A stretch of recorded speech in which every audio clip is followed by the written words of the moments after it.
Hi friends, இன்றைக்கி ஒரு ஹெல்த்தியான கருப்பு உளுந்தங்கஞ்சி எப்படி செய்கிறதுன்னு பார்க்கலாமா? அதுக்கு நான் ஒரு கிளாஸ் கருப்பு உளுந்தை ஃபஸ்ட்டு வறுத்தெடுத்துக்கிறேன். உளுந்தோட வாசனை வர அளவுக்கு வறுத்துக்கோங்க.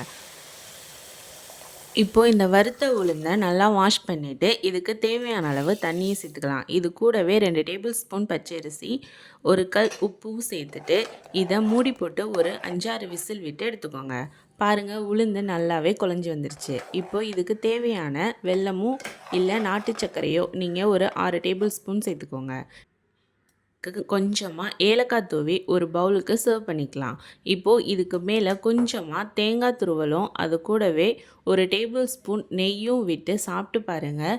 டேஸ்ட்டு அட்டகாசமாக இருக்குங்க. இதை நீங்கள் கண்டிப்பாக வீட்டில் ட்ரை பண்ணி பாருங்கள். இந்த வீடியோ பிடிச்சிருந்தா லைக் பண்ணுங்கள், ஷேர் பண்ணுங்கள், கமெண்ட் பண்ணுங்கள். மறக்காமல் சப்ஸ்கிரைப் பண்ணுங்கள். பக்கத்தில் இருக்க பெல் ஐக்கானை கிளிக் பண்ணிக்கோங்க. பாய்.